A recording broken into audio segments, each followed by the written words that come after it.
Well, hey y'all, hey y'all, hey y'all. Today is January the 26th. Look at me. I know what month it is today. It's going to be a great day. The sun is shining, the birds are chirping, and it is January, and I know it now. Today is the 26th. You know what, John? I'm excited. Do you know what today is? Today is the day of the rally to ban censorship with Kyle Rittenhouse in Montgomery County, Texas. Yes!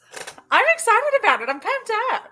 Yeah, I am too. I can't wait to get there. I'll be strapped tonight for sure because, the nuts are going to be there. I suspect there'll be some media people there from Houston.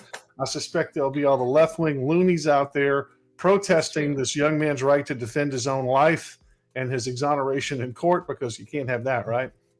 Well, I mean, why should we have a legal system if it's going to work? Yeah, well, and it usually don't. But that case, it actually did. And that's why they're upset.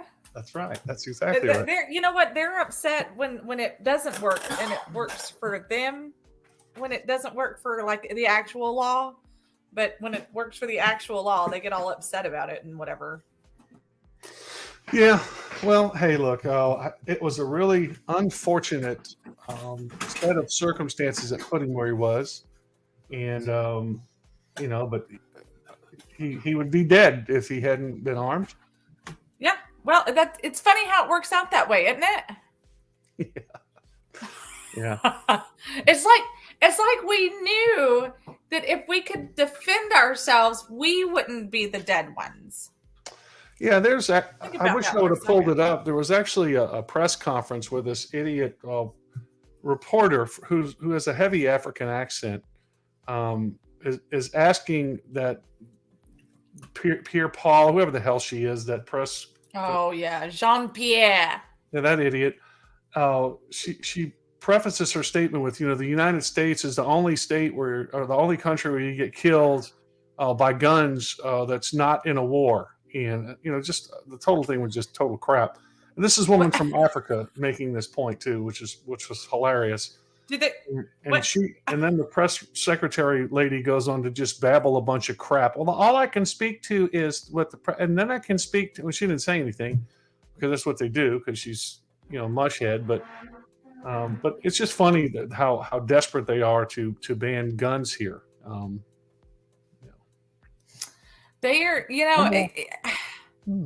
it's like, you know what? I'm highly offended by the color purple. Really? Yeah. You were not a Prince fan. It kind of makes me a little bit angry. Purple rain. You weren't a Prince fan at all? P.S. Don't tell Charlotte because her favorite unicorn is purple. Its name is in fact Purple Corn, which is funny because her favorite color is pink, not purple. But I digress. But it's just we should ban the color purple because I'm offended by it.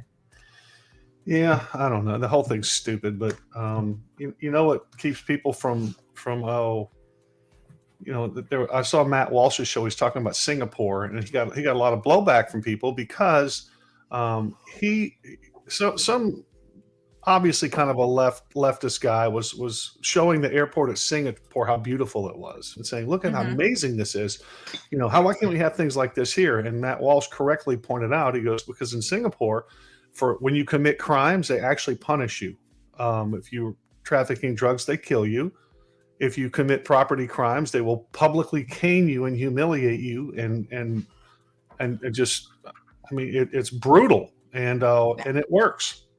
So for all the talk you hear about in the United States, well, there's studies on the death penalty that they really don't deter anything. Well, yeah, they do. It certainly cuts down on recidivism because you can't commit a crime again if you're dead.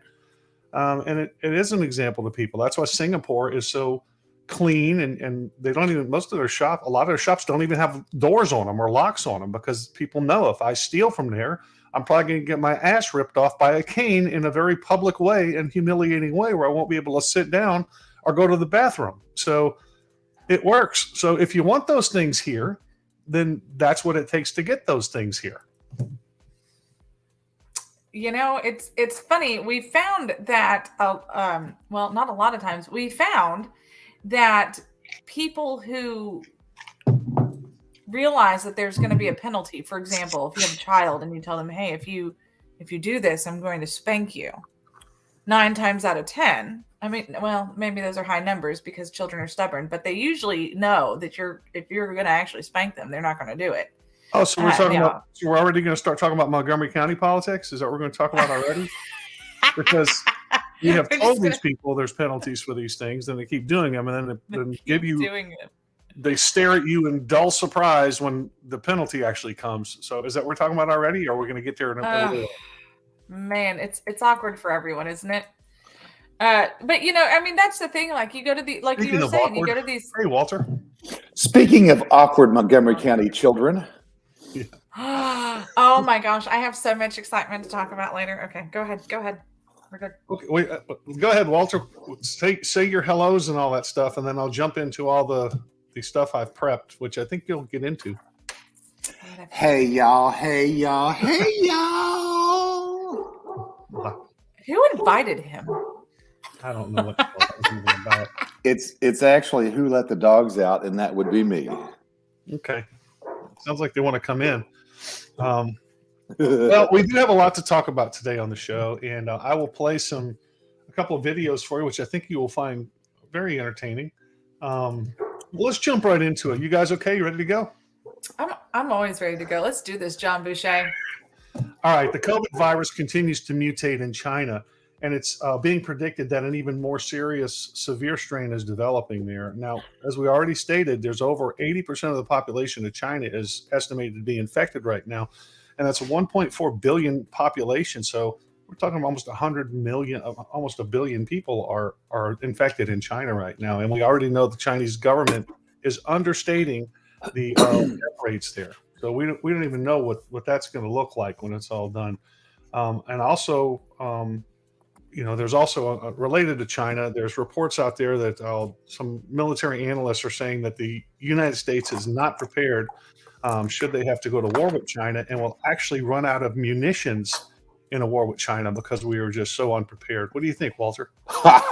Well, let me see here. Since most of our gunpowder comes from China, since most of our since they have an overwhelming force due to ours, and since a lot of our newest recruits don't have to fight because they're going through transgender modification right now on the taxpayer dime, Hey, you leave those trainings alone. Gosh darn it, they deserve it. But remember, I don't know why, but they do. They did say the United States. They said nothing about Texas. Remember, our governor can kick a field goal. Oh, that was funny stuff. Don't jump! I got that video queued up. Well, I mean, look, if China invades inner city Chicago, they might have a problem, right? Because there's lots of guns there. But if they John, did, that's a gun-free zone. I can't believe that there is one gun there. Yeah, there is. Actually is, surprisingly. Weird. All right, well, let's move on. National level. So Florida is Black History Month, and DeSantis came out and was talking about that. So let me share this video with you guys, and then I'm going to share another video with you right after. So hang tight while we go through the technical stuff here, just real quick. Bear with me. And this is Governor DeSantis talking about Black History Month. This course on Black history, what's one of the lessons? Uh-oh. Just kidding. Let's see what's going on here. Walter, don't sit there and eat all that. It's like That's cocaine. Hang on, bear with me. I'm sorry. This is all live stuff. We'll have to come back to that in just a second. I don't know why this is doing it.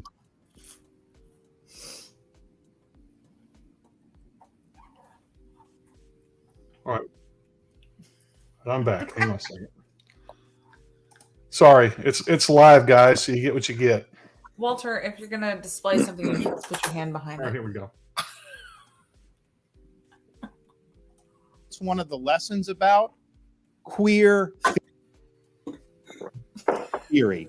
Now, who would say? Here we go. Well, I guess I'll just highlight it to you since it ain't coming through. So DeSantis is talking about the Black History Month course. This AP course we're trying to teach incorporates gender theory in it. queer theory, which has nothing to do with Black history, right? So Right. he is saying, this is turning. It's political. It's not education. It's indoctrination, and we're not going to have it in our schools. So the press, how did they report this? Well, let's see how they report it, because I think you'll appreciate this. Oh, absolutely. They always get the story right. Oh, sure they do. Let's see if this will play right. Today, civil rights attorney and longtime Floridian Ben Crump gave a stern warning to Florida Governor Ben Crump will sue his administration if it continues to block an advanced placement course on African American studies from being taught in the state's high schools.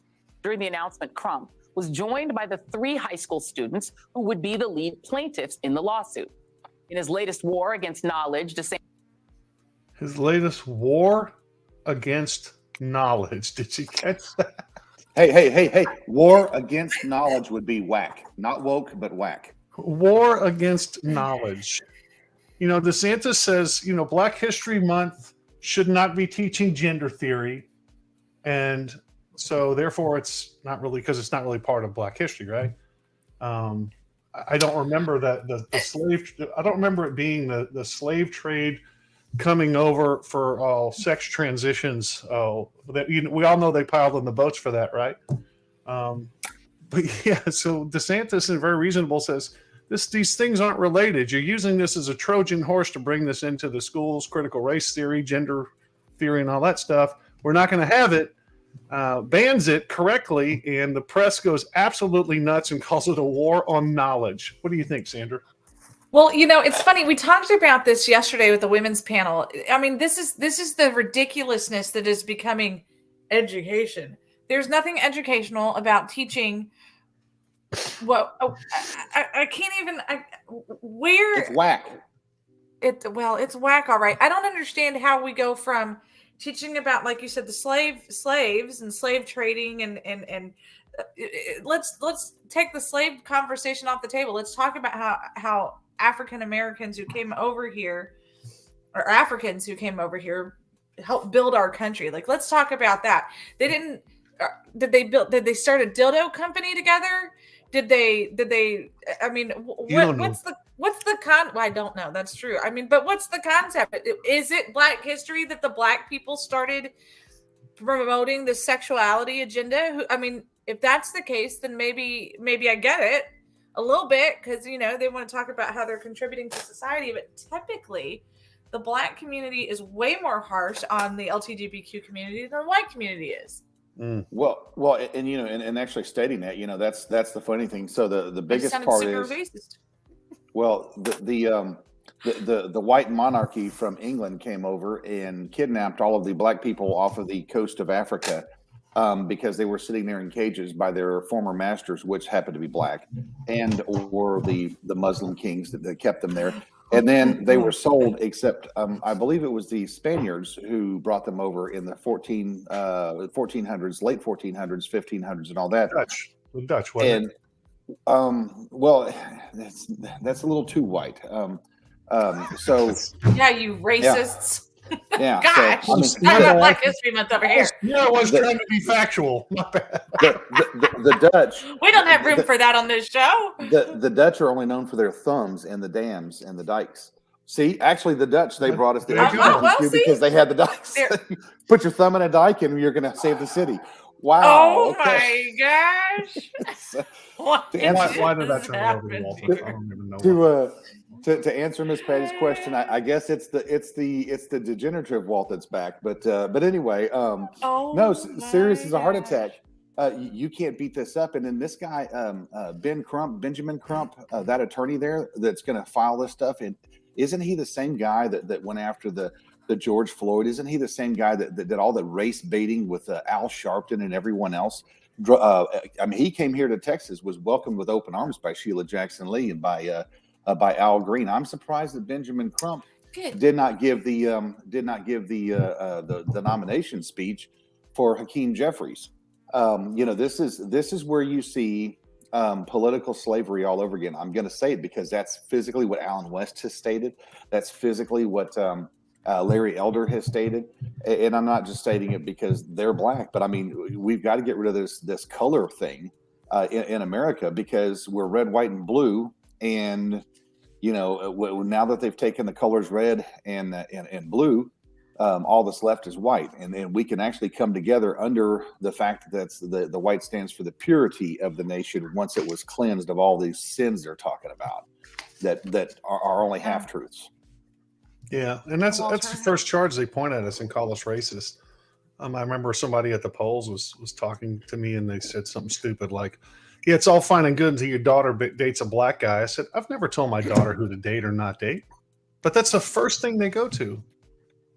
So, I actually worked with a gentleman at Macy's one time who would walk around. He was a white guy, and he'd walk around with a picture of a black woman in his wallet, because he knew at some point somebody's going to accuse him of being racist, and he'd open up his wallet and say, "This is my wife," which it wasn't, but but he knew that was the card that was going to get played every time. So, hey, you know what? This actually reminds me. Whenever I was interviewed by that poor girl from Spectrum News for being the GOP sergeant at arms that was advocating for violence at the nation's capital, they asked me how it felt to be fired from being the sergeant at arms with the racist Grand Klansman Alan West, and I went on.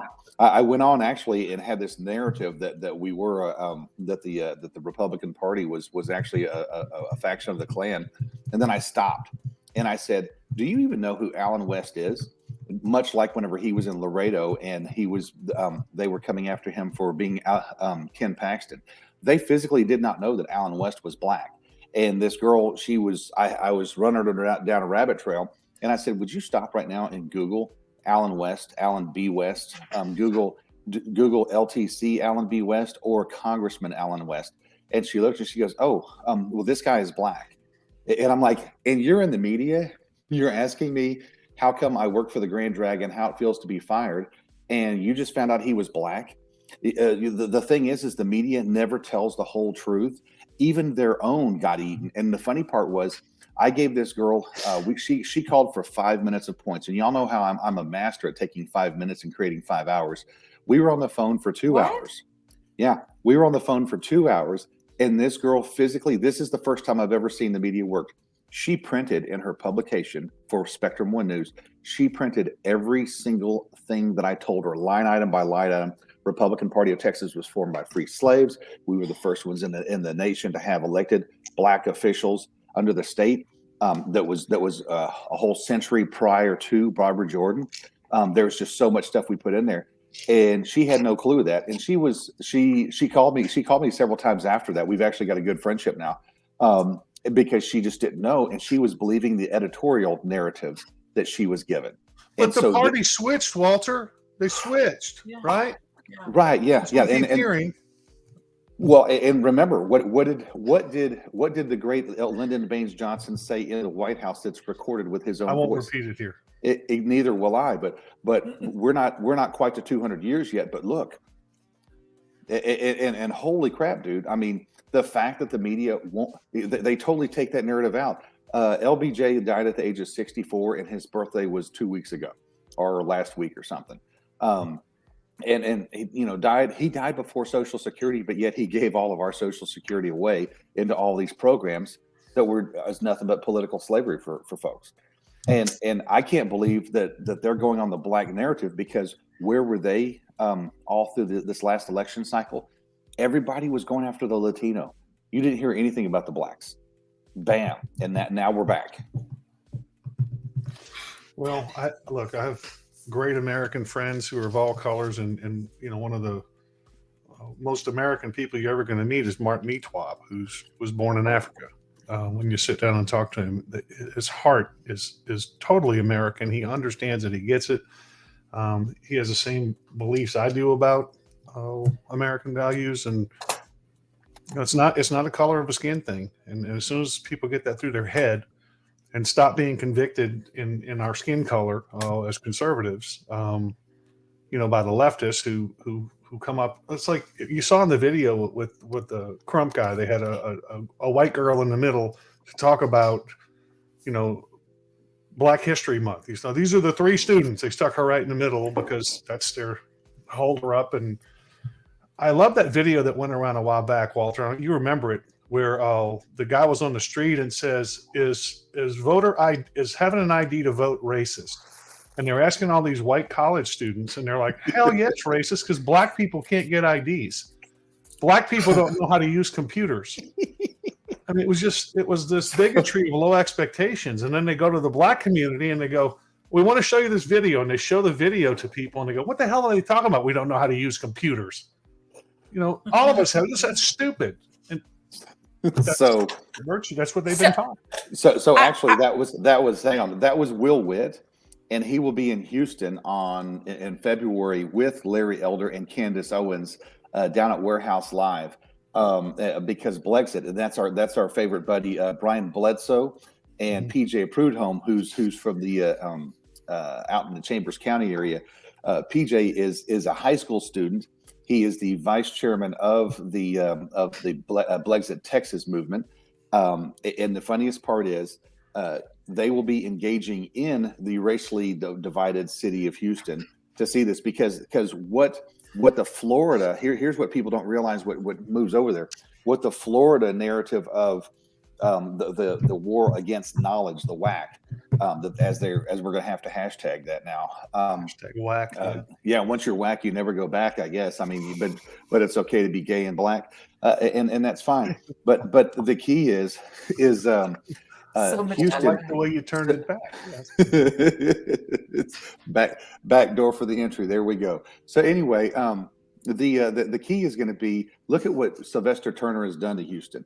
He is actually gayified and blackified Houston, and he's not done either in a respectful manner towards, if that's your gender or if that's your sexual orientation or if that's your race. It's the place is in debt. The school district is in debt, and holy crap, man! I mean, you can't get any worse than it is. So you're going to see this is the new war that they're bringing about, and we're going to be back to racism for 2024 is what we're going to see. Yeah, Simon Garcia said in the video they also said they don't have access to the internet. They did say that too. They just really made it sound like these black people were living in caves and were too stupid to spell their name. And it was very insulting, and it should be insulting to everybody. But anyway, I digress. So I put this up because a friend of ours posted this a couple weeks ago. It took me a hot minute to find it because apparently he posts every 5 seconds. Mark. Anyway, and it says, "I'm still laughing about Hollywood making a movie / black empowerment, a woman / black empowerment movie about a female slave trader. It's so perfect." It's called The Woman King. Is coming out in September. It literally is talking about how this woman sold off her people into slavery. And I made the comment on there. I said, hey, we are absolutely not talking about that part of history. Really quick, let's talk about history real fast. Martin Luther King, and this is something I'm going to throw up on the deal here. Martin Luther King was celebrated with a $10 million, what everybody is saying is a penis statue out of Boston. Coretta Scott King's kin, Yusal Aveda King, they specifically were horrified whenever they saw it was supposed to be Coretta Scott King hugging Dr. Martin Luther King. It was that famous picture, and somehow they got a penis out of it. And we're talking a $10 million bronze statue in the middle of a park up there. Boston couldn't have gotten it any wronger. And I mean, the people are pissed. And this is what they're trying to do. They're trying to woke the black population. I mean, is this what all those pastors that went over there to Georgia and spoke out against Herschel Walker? Is this what all those pastors and their congregations in Houston and in surrounding areas, is this what they're going after? Is this the narrative they really want? Well, Walter, it's our highest aspiration as humans is to have a bronze statue of our penis erected in some mall somewhere. That's what we try to do. We won't. Right? I need to clean Ridiculous. the table. Ridiculous. That almost got my keyboard. Well, with hands on it too. Yeah, that's good. Anyway, so you know what? I'm gonna be honest. I mean, I see. Well, I'm not gonna say what I see. I mean, it's not any worse than what y'all said. But keep it out of the gutter, Sandra. You're always taking us in the gutter. Anyway. I know. That's. I don't even know why I'm allowed to have a show. Literally the worst person. Okay. Well, moving on. So Josh Hawley, Senator Josh Hawley from Simon's Missouri. mad at you, John. We're not moving on. What did I say? What did I You say? said you weren't supposed to tell everyone. You said that all of us want a statue. And Miss Patty's yelling at me. What did I say? I didn't say anything. Wow. Okay. All right. Let's see how this goes. Moving along. Oh man. So Senator Josh Hawley, Republican from Missouri, has introduced the No TikTok on United States Devices Act. He also wants to ban that nationwide. He wants to ban TikTok nationwide to protect the American people. And I think it's probably a really good idea because that TikTok is a Chinese app, which makes your electronic devices vulnerable because it employs an aggressive data mining harvesting techniques, including your monitoring your keystrokes, so you can get your passwords and all your personal information, etc. So you should probably take that off your phone and off your computers and not use that. I don't mean to be an alarmist about this kind of stuff, but it has been studied. It's been banned in a lot of states now, and it's even being banned in we're trying to ban it in all United States government devices. And I would highly recommend that you get rid of that. It's fun to watch videos, but there's other ways to watch videos. But John, I got to get off of that. What is the only alternative to TikTok that we have that Instagram, might actually maybe? But then also, what's the other one? Isn't it Facebook and Meta? It's funny how what you described of TikTok is exactly what goes on with the tracking devices in Facebook and in Instagram. But if we're going to have our data stolen, it might as well be by our own government, right? That's also a fair point. I mean, hey, really, hey, Mark Zuckerberg, you get 1 point. Okay. Well, but he's probably going to sell it off anyway. Yeah, true story. No, actually, we're going to find those pages in the back of Joe Biden's garage, and they're not going to be sold off, but the attorneys are going to come forward on all that. Now I was going to go to something else first, but this is a better transition, so let me go here first. This gentleman right here has just been named as the chair of the House Intelligence Committee. This is Mike Turner. Now, Mike Turner is a Republican. And before you get too excited, let me show you something about Mike Turner that you might find interesting. Mike Turner, this is 2019. Mr. Mike Turner says, I don't want to misquote him because I don't want to be unfair. You should not. Mike Turner says, I strongly support the Second Amendment, but we must prevent mentally unstable people from terrorizing our communities with military-style weapons. I will support legislation that prevents the sale of military-style weapons to civilians, a magazine limit, and red flag legislation. So that's your guy. That's the chair. So he's a red flag guy. I want to remind people that these mentally unstable people are people like me who are Christian conservative right-wingers, according to Janet Reno and others. So there you go. What you got, Walter? But John, I want to let you know this is the inside baseball that I just coming in.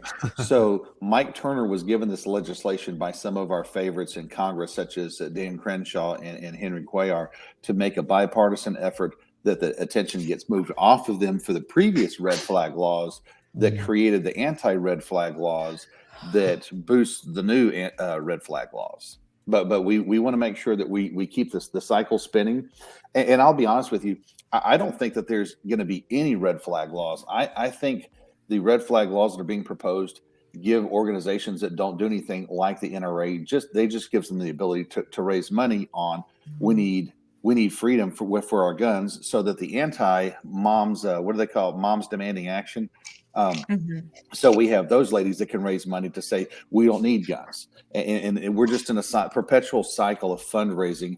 And then the best part is, hey, can I get your endorsement? Because we're just going to endorse everybody, and we're going to make money off of the 5 cents, $5 or $50 that everyone who gets a TikTok ad thrown at them to come in here.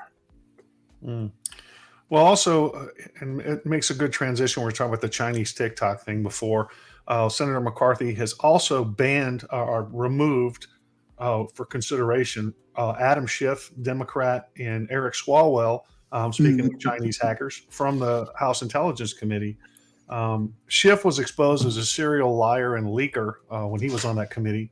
And of course, Swalwell was hooking up with Chinese spies. And so he just can't understand why he's not included in the committee anymore. What's up with these? I mean, how would you not?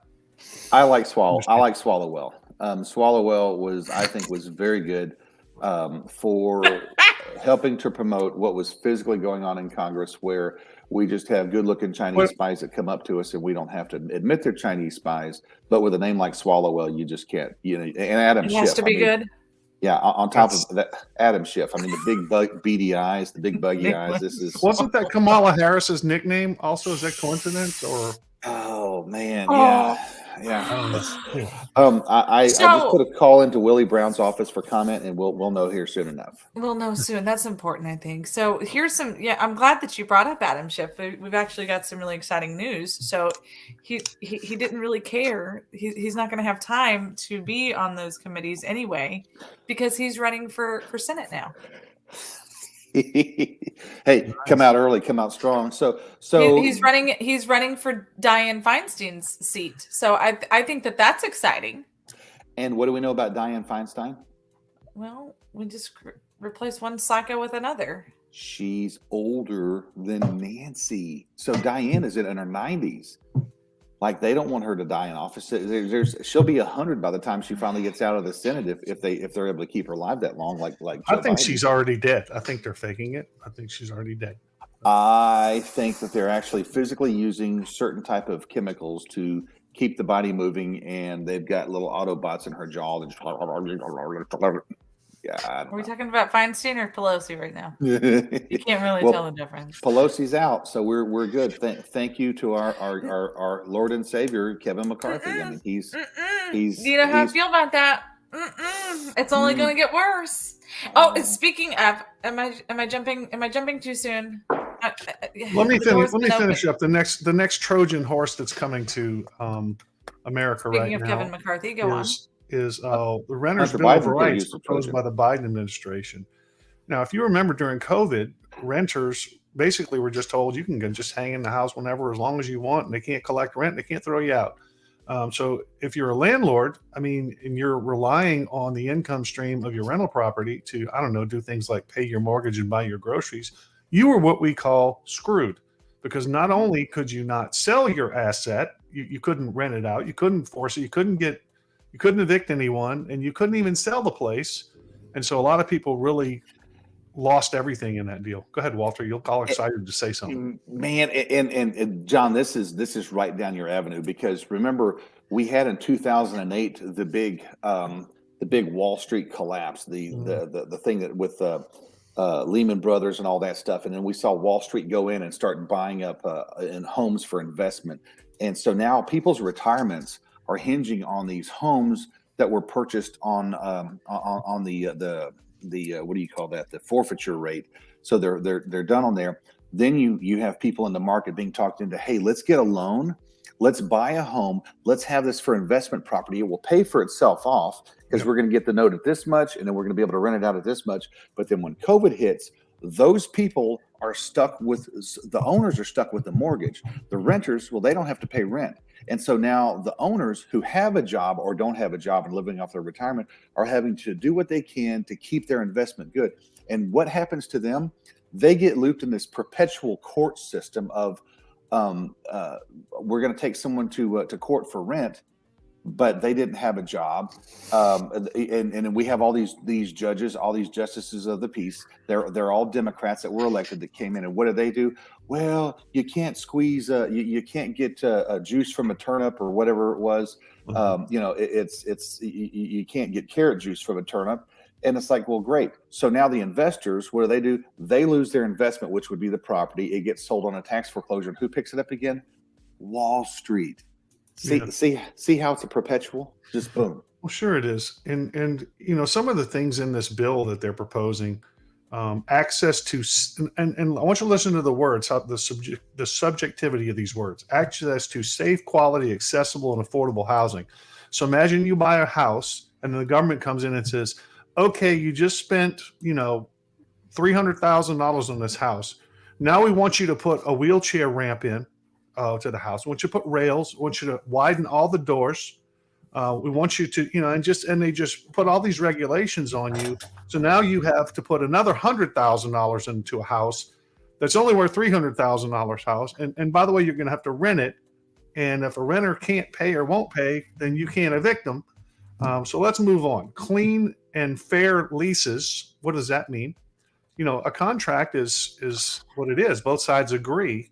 Why is the government sticking their nose in this? This reminds me of Obamacare, when they stuck their nose between me and my doctor and my insurance company. Had no place being in there, but here they are in the middle of your lease now between you and your landlord.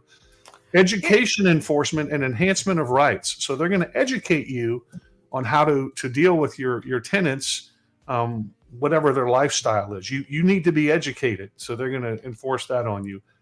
The right to organize. So if you have a group of people that come in and they form a group and you can't do anything to them, they're just going to unionize your quadplex or whatever the hell you got, and you're just screwed. There's nothing you can do about it. And eviction prevention, diversion, and relief. So again, you can't throw them out, no matter what they do. If they're having wild sex orgies and whatever in the place, you can't do anything about it. Go ahead, Sandra. It sounds like they're acting like Congress, except for the clean leases. Like if we could make that clean bills, I feel like we'd get a lot further along here. Bless you. But it just sounds like they're like, you know what? You can't evict us. You can't vote us out because we have all the money. We have all the ways to cheat. So yeah, I think that they're just.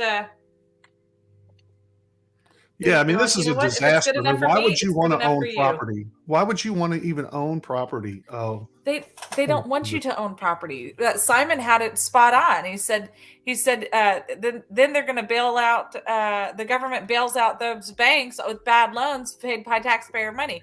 Guess what's going to happen when the banks collapse? Who's going to own that? The government. They already do. That's what yeah, happened in right. 2008.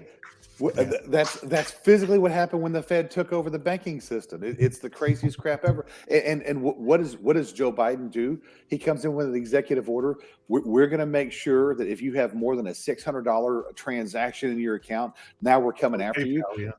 Yeah. So the fact that somebody has a car note, I mean, because half these car notes are over $600 these days. So every little thing you do just turns the federal government onto groceries. Hell, with the price of eggs, somebody who owns a breakfast business, or even let's just say they're selling eggs out of the back of their garage. Guess what? Their new transaction is at least $600 because the price of eggs has gone up. I wonder if they're going to start cracking down on illegal egg selling operations, like the city of Laredo did with the eyelash operations. That's an excellent idea.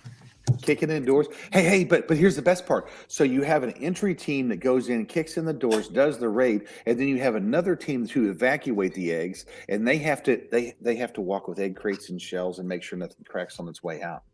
Hey, what happened to the good old days when we weren't supposed to be walking around on eggshells? Yeah, my favorite meme I've seen recently was, in my day, we were so rich, we threw eggs and toilet paper at our enemies. Nowadays, you can't do that because all that stuff's real expensive, right? Anyway, let's move on to Texas. Democrats are wait. Well, yeah, that's fine. No. I can do this one in Texas. It's national/Texas, though. Okay, well, we'll just turn it right around coming back. It's no big deal. Democrats are wanting to give teachers a $15,000 raise. That's how they've opened up the legislative session here, saying, let's give teachers a $15,000 raise in Texas because, by golly, they deserve it. Look, we've tanked the economy. Inflation's through the roof. We're doing everything we can to screw them over. So, of course, the right answer is just to hand the teachers more money, and that's a big voting block, and you can get a lot of power out of them because it's a big political block. The problem and by the way, that bill was introduced by James Tallarico, a Democrat out of Round Rock. Now, the problem I have with this is the average salary for a teacher in Texas in 2021 was $58,887. And Texas ranks number one already for starting teacher pay in the U.S. and 15th overall for teacher pay. Guess where we rank in educational outcomes, though, Sandra? Tell me. 50 states. And by the way, there are only 50 states, not 59 like Barack Obama, the Harvard grad, thinks. But go ahead, Sandra. Well, Where do it's we fine. rank in education outcomes in I Texas? think it's pretty low, aren't we? Aren't we We're- 33rd. We are 33rd Oh, in educational hey, outcomes. actually, but John, we've come up because we used to be below 40. So, and that was within the past 10 years. So that's Yeah, we actually, shot ahead of Arkansas. And we're you know what? Louisiana. It's physically because Greg Abbott kicked that field goal at the last Friday Night Lights. Well, it used Anyway. to be, it used to be where your pay was commensurate with the job you do, and it's not that way anymore here. It's not that way in apparently in this country. It's whoever whines the loudest gets more money. But what is as our it biggest one of our biggest problems in Texas if we're gonna talk about pay, because teachers did get a pay increase. Remember, Dan Patrick ran on that, and he actually gave his inaugural speech on the fact that they gave teachers pay raises. However, what are we going to do with police officers? We still have cops living on the border that are making $10 and $12 an hour. Ridiculous. And the only reason why they're still cops is because now they have the ability to $100,000 to kick balls. Well, whose balls are they going to kick, Simon? I hate to say it, but now you're going to find the transgender teachers. Linda's right. Yeah. Linda, you're absolutely right. And I do blame parents. Absolutely. One of my favorite memes I ever saw was, back in the 1980s, it's got the principal and the teacher staring at the child saying, explain these grades. And then in the 2000s, it's got the child and the parent pointing at the teacher saying, explain these grades.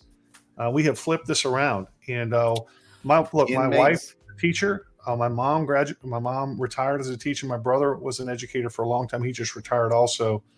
So I'm wholly sympathetic with the system letting down these students. My wife works with deaf students now, and she's around special needs students a lot. And they've mainstreamed some of these kids to where they're in the classroom with the students who don't have learning disabilities. And I really think it pulls down the level of education in the class. And when there's a disruptive child in the class, you can't do anything. You send them to the AP, they send them right back to class. So the teachers get zero support in that room. Good old fashioned ass whipping would be in mind. I'd go Singapore style on these kids. And the first time you tore the ass off of one of them in front of everybody, all the rest of them would come in line. Because I remember when I was in school, if you did something stupid, and Walter, you're old enough to remember this too, the coach would march you into the office and you'd get paddled, and that would be the end of it. And you straightened up for the rest of the year. And we need more of that. It's not. Yep. It's not where it So. goes. Right now. So what's funny, and Sandra, you can attest to this. Back in 2019, actually, it was February. It was the last Monday of February. I was on the border, and I get a phone call from my wife, and she says, it was, "Hey, what's going on?" And I'm in the middle of a melee on the bridge, and because the illegals that were coming in after Nancy Pelosi left, and so I answer the phone and I'm like, "Hey, what's going on?" And the words were, "Your son has something to tell you." And I'm thinking, "Oh crap. This is Wally the Tooth coming out," because the crap I used to do when I was in school. And so apparently there was a misunderstanding. And with that misunderstanding, my son happened to get in my honor society son happened to get into some trouble. And so from the city of Laredo to the about 4:30 in the afternoon from the city of Laredo at 4:30 in the afternoon till 8 o'clock in the morning, the next morning, I go from there to there, take my son to school, and we go in to find out what's going on at school. And I physically walk in there, and the vice principal, she meets me. We go back in there. I've got my son with me the whole entire time. And she explains it was a misunderstanding, and she was very, very gracious and very, very giving to me. And I says, "Well, hang on a second here." And then I had to explain to him that he participated in an action that was not necessary. He didn't totally participate, but he didn't turn it down either. And she was very shocked that I was supportive of the principal and the school. And I basically told him, "You screw up at school." I said, "This woman right here is your parent while we're gone." And I looked at her and I says, "You understand, I'm giving you my child. So I've fought for this country. I have been a police officer. I've been a firefighter. I've been a medic for this country. for my community. So while I'm doing my job, I need you to do yours. And that's whenever I told her, these are our belief systems. This is what we want. And my son was, yes.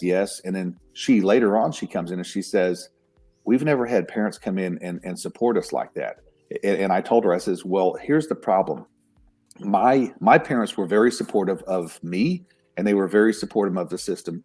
And I screwed up a lot as a kid. And at the time, I'm almost 50. And I don't want my kid to think he can get away with what I got away with, because I took advantage of the system in the 80s because of where we were going, where the principals, the woke schools, because the schools were getting woke back in the 80s. This is just a generational thing. And I took advantage of things. And now, as an almost 50-year-old, I have missed opportunities. And I made sure my son knew, and my kids will tell you, oh, dad was not that good in school. It wasn't that I wasn't that good in school because I was smart. It was, I was in public school. I was in Houston Independent Public School, and I didn't want to be there. And I did everything I could to include the 90 absences I had one year to make sure I wasn't there. And every teacher that saw me pass my final exams, set of final exams, they will tell you I worked my ass off to make sure that in the last 2 weeks I learned that whole entire semester, or I was not going to graduate. And that was my defining wake up moment. And from then on, I was class president through whenever I had to pay for school. And I mean, that came out of my pocket. My parents helped out a little bit, but it was, you'll do this. And I excelled in every single class or course that I've been in. That's why I was in charge of, I have teachers that were shocked that I can't believe you were teaching 22,000 medics for the United States Army, that you were in charge of a program. Yeah, I actually learned through a very hard time to appreciate education and what the educational system is supposed to do, as long as the parents are involved. And my parents were involved as much as they could be at that time. But I can tell you right now is the time to make sure the parents are involved. And Miss Linda, she's got it right on. The parents are the ones who let the schools babysit their children. And when you let the schools babysit your children, this is what you get. Well, my I wife was a star student, so y'all are just a bunch of troublemakers. Well, my wife was she's a certified math teacher, and but she teaches deaf ed now, so she gets dispatched to these schools as an interpreter for the deaf student in the class. So she facilitates that communication. So she's not teaching math per se, but whenever there's a question, a math question in class, like one day she came home, she was shocked because one of the questions on the test, it's multiple choice. These kids aren't learning how to do it. They're getting taught to the test. So when you say, what is, the square root of 25, they go C. They don't know the right answer.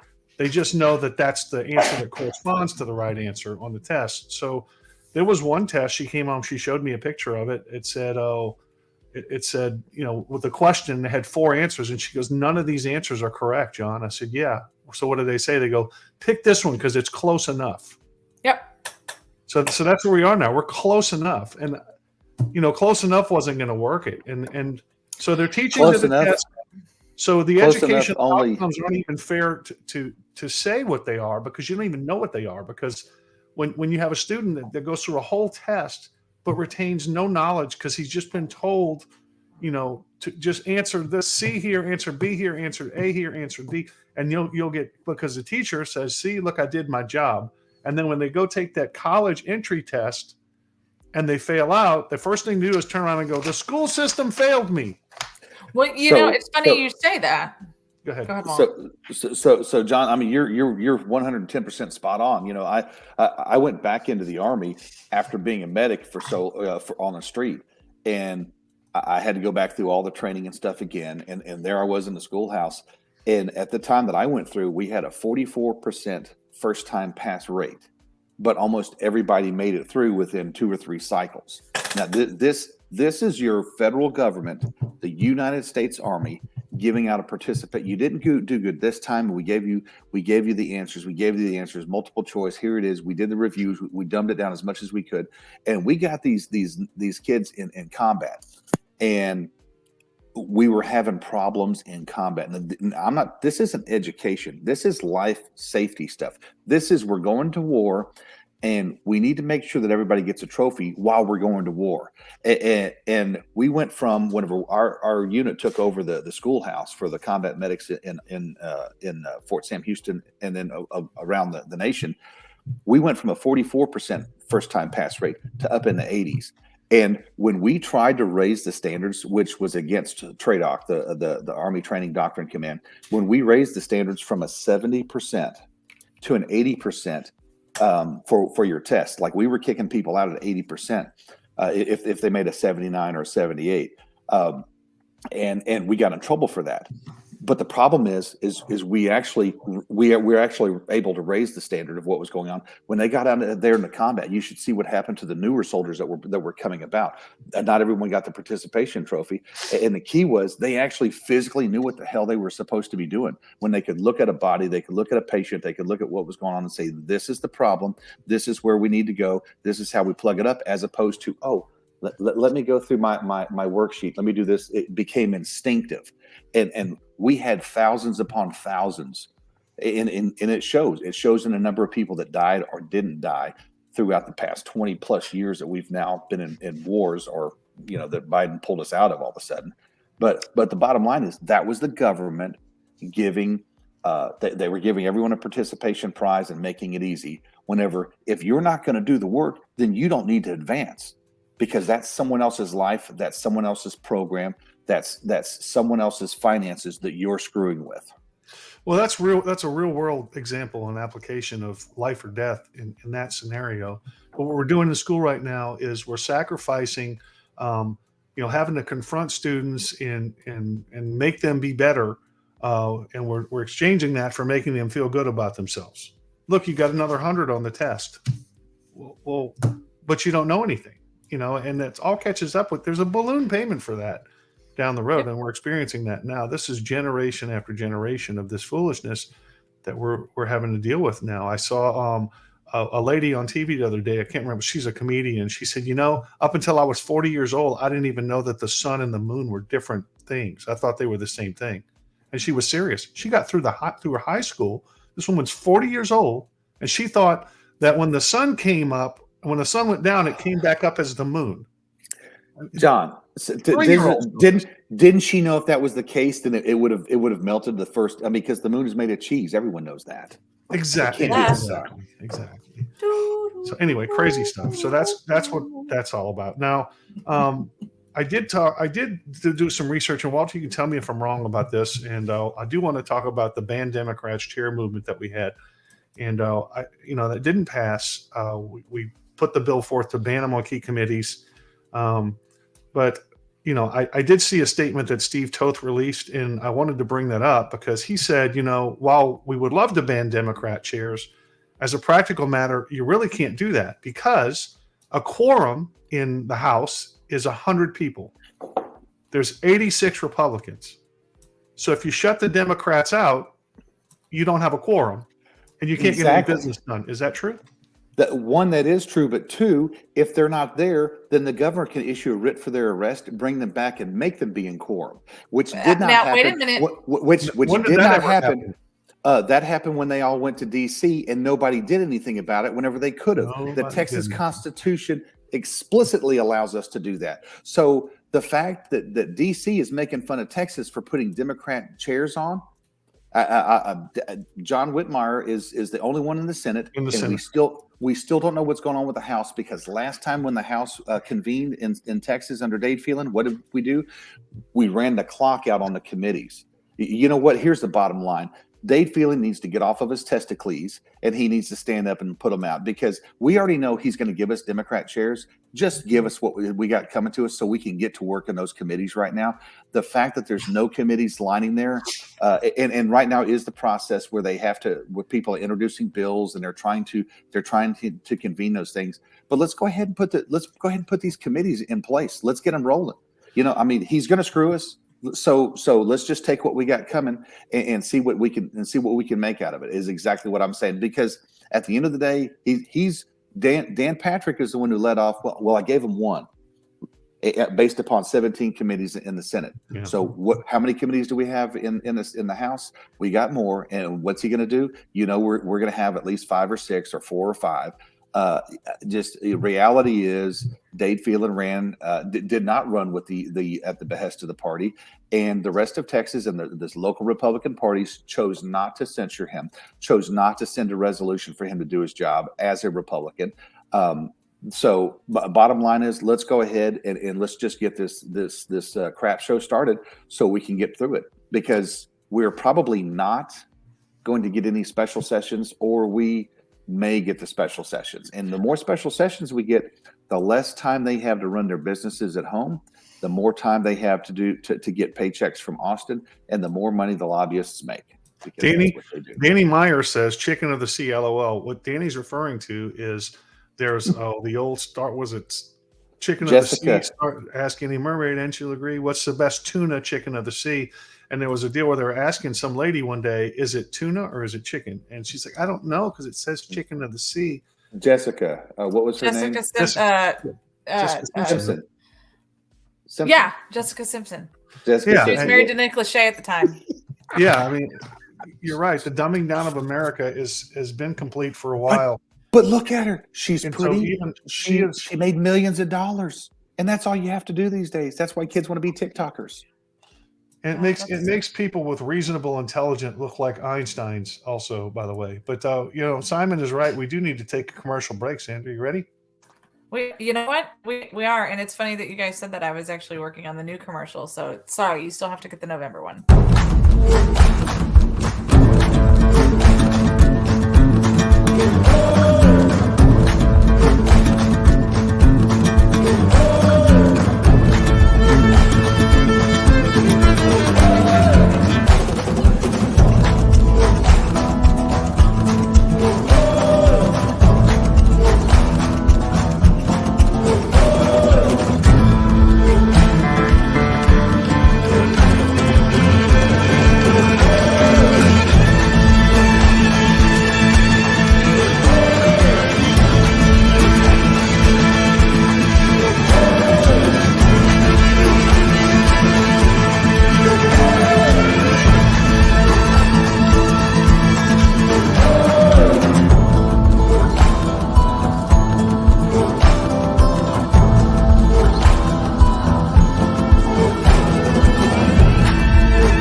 We are back. I'm kidding. I'm back. Guess who's back? That's right. Shady's back. Thank you guys so much for tuning in every Monday through Friday. I hope that this is the most impactful 2 hours of your day, so that we're charging you up. We're giving you the ammunition that you need to go forth and fight the forces of evil. Thank you, of course, the Montgomery County Tea Party for sponsoring us. We appreciate you and all that you do. You are not just inspiring Montgomery County to do better, but you're also inspiring an entire nation to stand up and do what's right and hold your elected officials accountable. So thank you for what you guys do. Of course, our dear friend Justin Watkins over at Skyline Companies, we appreciate you and all of the hard work that you're doing. Not just in Houston, but you get your little tentacles everywhere. Like you're doing the things. You're a patriot fighter. If you have any logistical needs, or if you have any diesel mechanic work or anything in between, make sure you give Justin a call. If you can't find him here on Facebook, or pause onto the phone number while it's going through, give me a call, shoot me an email or text, or throw it up here. I will get you in touch with our friend Justin, because trust me, you want a fighter like him on your side. His team is absolutely amazing. As you guys know, we had some really bad storms that came through this part of East Texas, and his team was out there in like knee deep water. They had their waders on, and they were working on trucks and trying to get things moved around and stuff, because that's just who they are. And so that's who you want on your side as well. So make sure you give Justin a call. If you're interested in becoming a commercial sponsor for Texas Fully Loaded, please reach out to one of us and we will set that up. If you just want to help this insane asylum and help us keep the lights on, literally, please go to texasfullyloaded.com and click on the hashtag We the People work down there towards the bottom. Every single penny goes to fighting for you, fighting for We the People and citizen activism. That's what we're all about here. That's why we are hashtag We the People work, because that's what we do. Also, don't forget about the big event tonight over at the Lone Star Convention Center here, the VIP. I don't know if VIP tickets are still available or not, but if they are, then gosh darn it, you should get some. And if not, you still have to register, though. It is a free event if you don't want to have the VIP tickets. If you just want to come, listen to what all these speakers have to say, see your favorite team. We're going to have some stuff. There will be a very minimal swag tonight, but there will be pre-order forms for some of our swag. I'm excited about that. Thank you, John, for putting that up for me, because I was off in La La Land working on commercials and stuff, to keep the lights on. So make sure that you go to Defiance Press, I believe is who you have to go to get the tickets and to register. And you're not going to want to miss it. We're going to be there. It's going to be a lot of fun. So be there or be square. That's pretty much what I got. We will be streaming it here on our social media. If you're not following us, make sure that you go to Facebook, Twitter, YouTube. Yeah, I think that's it. And you can subscribe. Danny Meyer says the Rumble theme. I don't even care about it anymore. Danny Meyer says the Texas Democrats just leave the state when a vote comes up they can't win. That's the same thing we have members of the Republican Party here do. Our chairman takes his minority faction and leaves when they know they have a vote they can't win, which, by the way, has been every single vote. They can't win any of them. So, yeah. That's a good transition to our local stuff here in Montgomery County, unless y'all still had some things you want to talk about in the greater state of Texas, Sandra and Walter. I just go ahead. Thank you. May I have the floor, please? So, as you guys know, I love talking. I like the facts. I like people who want to, do the right thing for the right reasons, like Ted Cruz, right? Ted Cruz has now twice put up legislation for term limits. Twice. This is the second time doing it. And I think that this is good. You guys know me. I'm a huge term limits person. I think that they're vital. He's introducing. Didn't you sign the same pledge that Ted Cruz signed? You know what? I've signed 2 of the same pledges that Ted Cruz signed, but here's the difference. Are you ready for some differences? The pledges are not. They are not self-governing. Do you know what that means? Yeah, you sign a pledge, you'll support it if legislation comes up for it, right?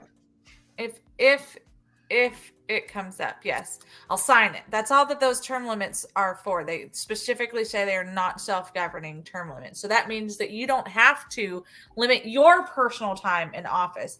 Now, because Ted Cruz, no doubt, is a man of his word, he is he's probably I assume, right, as the American people who we believe in Ted Cruz, he's going to be true to his word, and he's not going to run for another Senate run, right? He still has his FEC stuff open. Weird. Now, his presidential stuff is not still open, but his Senate stuff is still open. So now I will say that you can transfer it over, but if you're going to be true to your, what's happening? That's what I want to know. He's still sending out, yeah, and I don't know where he got it. Oddly enough. Oh no, he's not. No, he's eating cream pot. Oh, I know what that is.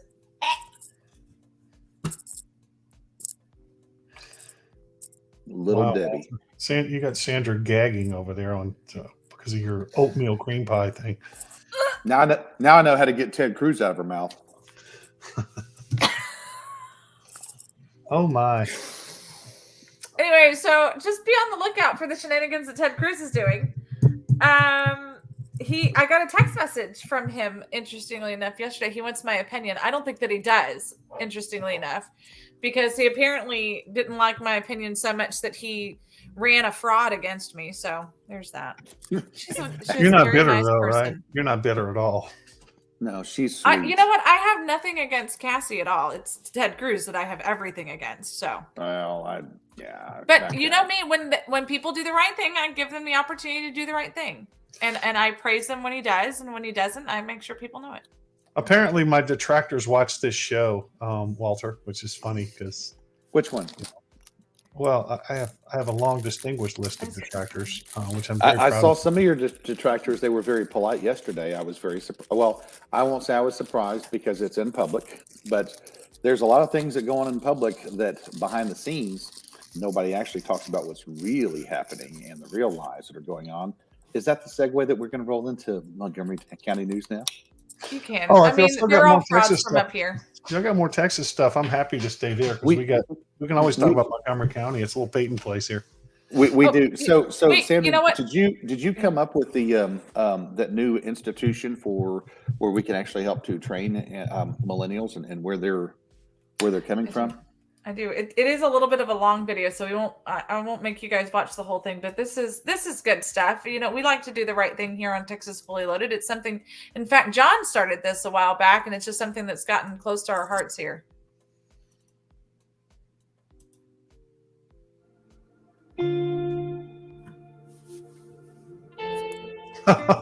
Yes, sponsor millennial. The day was different.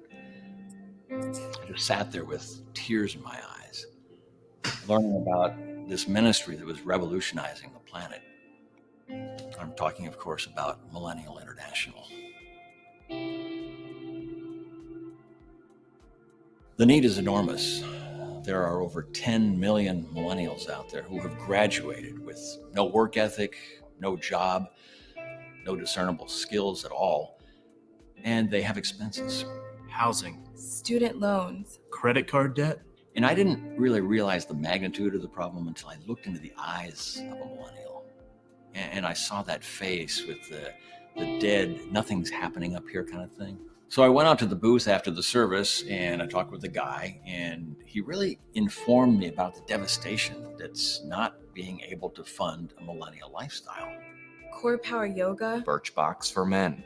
I looked over all the envelopes and my heart was really touched when I saw this one particular fellow that I just had to get more information about him. He was Declan from Beverly Hills. I am aspiring photographer. I graduated college with an art degree, so obviously that puts me at a disadvantage. Volkswagen Jetta lease, Beard wax. Spotify Premium, In his last letter, he wrote to me and said that his weekend was, how do you put it? Totes lit fam. Literally have no idea what that means. spin cycle, Yeah, I actually did start a program like that. If you remember, I even posted the picture of the cross-dresser that we were supposed to sponsor for their gender surgery. Judging from the soy boy that was in the picture, I figured that'd be an outpatient deal and to get one of those little tiny Band-Aids. It'd be like removing a skin tag, but that's another discussion altogether.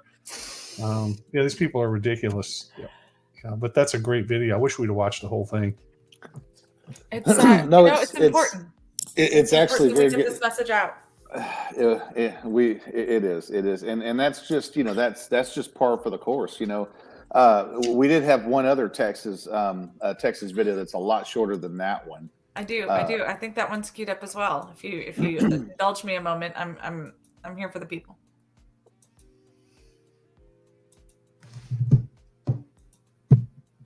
Second and 10. Prescott projected. End zone. Caught. Touchdown. Oh gosh, Extra point. we're having a is seizure. Hold pushed on. wide. Hold on, we're having a seizure here. Second and 10. Prescott. End zone. Caught. Yes, I guess StreamYard doesn't like our stuff very much. Point is pushed wide right. So sell out to try to stop the run. Easy touchdown. Extra point is missed again. And now Maher misses again. 3 tonight, 4 in a row. And he has done it again. He was even mocked by Texas Governor Greg Abbott, who tweeted, "I swear I can kick as good as the Dallas Cowboys kicker." But you ain't got no legs to Kenny Dang. Yes, I know that. Oh my God. But you ain't got no legs. I got to hand it to Abbott though. I mean, that was an amazing deal. Hey guys, I got to log off for a second, okay? Okay. You know, and I won't discuss who you call. I won't discuss all the tweets that went out. But when Abbott made that tweet about how he can kick like a Dallas kicker, holy crud, dude! It was the funniest thing ever. But and actually, War and Peace. Yeah, you're going to win the internet today. So the Dallas kicker may have failed, but unlike Abbott, he actually showed up, and that is true. Abbott. What is Danny? What is Danny Mayer Jr.? Abbott, the deep state swamp monkey, guilty of treason in public records. You know what? It's that's actually a very interesting point to make, because we now see that Abbott's declared an invasion on the border. It's as I can see Abbott, like the place kicker, like Danny Mahar is not Danny Mahar. What was that guy's name? Yeah, Mahar from whatever it is. I can see Abbott sitting on the border. He's in his chair, firmly planted, stoic, and he is making a statement. I'm declaring an invasion. And that's as people are running by him, because he's not stopping the invasion. But anyway, I digress. Well, you know what? It's important to identify the problem. And now we've identified that there is an invasion. So maybe the next step is... The next step Isn't that the way the STEPS program works? Winning. Come on, ladies. Put it together. We're going to be winning together. No. Magic. W is on fire everywhere. Danny Mayer. There you go. Hey, actually, you know what? We're gonna call Danny is the mayor of TFL chat group, because we have the principal and now we have the mayor. Well, wait a minute. So then what exactly does that make Simon? Oh, a Garfunkel? Is Simon the Garfunkel? You're such a dork. Simon is the saint. He is the saint. Simon, maybe he's like the governor, the superintendent. Maybe he's the superintendent. The superintendent. There we go. There we go. Simon, have your demands been met? Do you have a title, superintendent? Actually, you have a few. You wear a few hats, Simon, around this show. Yep, that is true. That is true. Just call me SS. I'm having small problems, but we need to. Simon is the super sleuth. Actually, Sandra is the super sleuth. Just call me. You know what? I'm quite stealthy. Yeah, I mean, you're very stealthy whenever you're, falling and tripping, and I've seen you come across stages across Texas. Very stealthy. With the national anthem, you're a super stealth. Oh, say, can you? That's right, folks. The sea only touches the East Coast and the West Coast because we have the Gulf of Mexico. Anyway, that was painful. I was saying, let's not talk about failing. Thank you, Miss Patty. I think failing or falling. That would be an I. Again, homeschooler Virginia. I don't have, you know what? You have your glasses on. Do you see mine on? No, you do not. And yeah, and you know what's going to happen now? You're going to be like, what does that say? I know. I already know. I do have these. I don't know where my regular glasses are. I think I left them in Laredo. I do have these readers, though.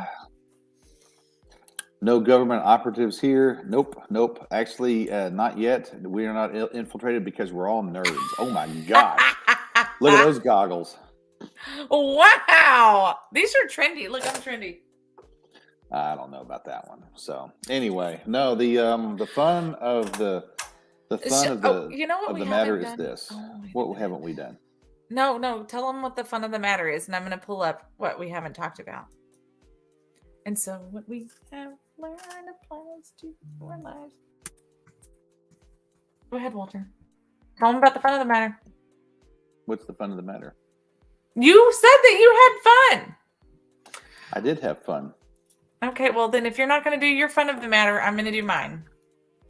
I want to be able to promote.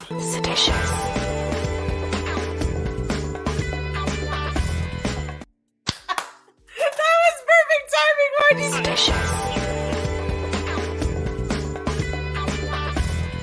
Saucy. Salacious. Stephanic.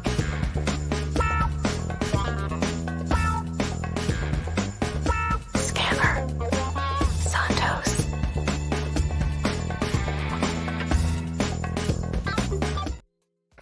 What is wrong with you people? Okay, great. So now I'm going to get you over to our solar specialist who will gather a little bit more information. That's and get right. You the free quote details now. Just stick with me here for a second while I bring them on the line with us. Just give me one moment. Can y'all hear me? Thank you. So how's the weather where you are? The weather is fine. This is a solar specialist, and folks, they are calling me live on my phone, asking me about the weather, of which here in Texas, we just had an F2000 tornado that came through Baytown, Deer Park, and all that, and there were 18-wheelers and rail cars that were uprooted. But this guy's going to sell me solar panels. The weather here in Florida is beautiful almost year. He's in Florida. Anyway, so, and yes, as y'all didn't, as y'all know around Texas, down here on the coast, actually into Montgomery County as well, we had some pretty tornadic weather, lightning strikes like a mother, and also the wind. No news here. I did look. Don't sit here and tell me that you want to do segments, and then I play segment music, and then you do your thing. This is why I don't plan anything anymore, Actually, no, we are on or George any Santos. less. This is how ADD works. So back to George Santos. This whole show is ADD. What are you talking? If people haven't got onto that by now. Okay, so guess what? The Democrats are now saying. The Democrats are now saying that they don't trust George Santos to have any classified documents. What?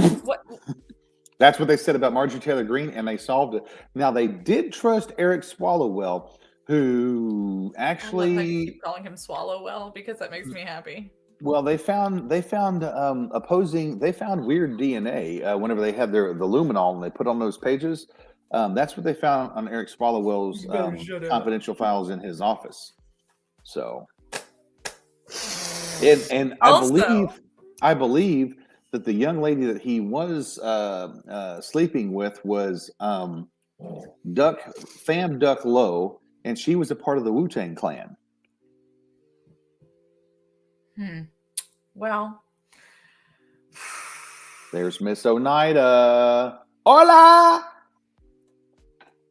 She is the queen of the Rio Grande in Rio Grande City. what? Wait, hold on a second. I didn't see this earlier, but by far the most problematic issue argued from former. This is about George Santos. Argued from former Mike Pence staffer Alicia Farrah Griffin is in his admission of this week that $500,000 of the personal loan he gave his campaign was not his own money, raising the possibility of campaign finances. George Santos is exhausting, and I guess that's the point, Alicia said. I mean, it's like it all blurs together. I can barely keep track of the various lies. However, can campaign filing. So here's the kicker, though. Once the Republicans kick George Santos out, once we kick George Santos out, guess what's going to happen? The Republicans are anti-LGBTQ convertible.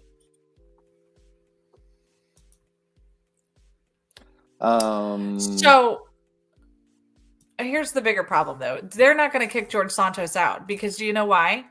George Santos did his part in voting for Kevin McCarthy, so Kevin McCarthy is going to leave him there. If Kevin McCarthy was not going to protect him, he would have never put him on any committees. He put him on 2. And remember, he didn't fight for Marjorie Taylor Greene. He just said, she made her bed, she's got a lie in it. We support the fact that she's a Republican. And that's all he said. I'm going to keep every single comment that just went through my mouth or through my head out of my mouth about what you just said.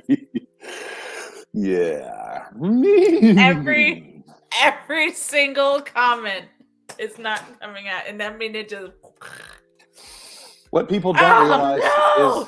You just called him Wally. Please don't. So it's actually true. George Santos is Batman. We can't find anyone who's actually related to them. We have just found out those were all straw parents, straw sisters, straw households. That was straw money, straw donors. That was a straw drag queen. That was a straw drag queen event. He's got our last straws, folks.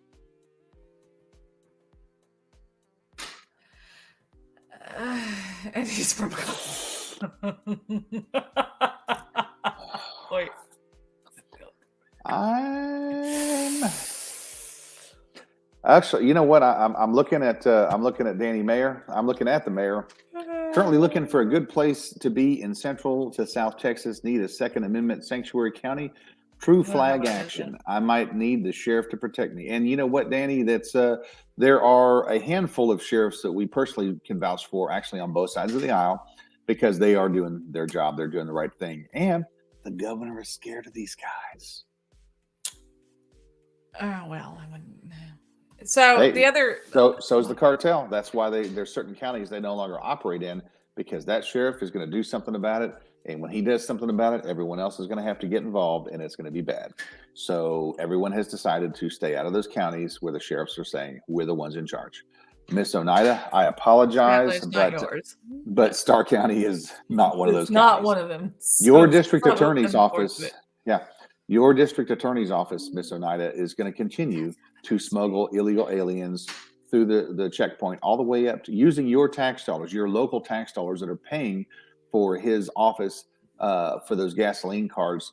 Those will be continued to be used. So I'm hoping that y'all are at least getting a percentage of what the cartel is paying your district attorney's office. Simon is now the self-proclaimed sheriff of Texas Fully Loaded, and I fully support that message.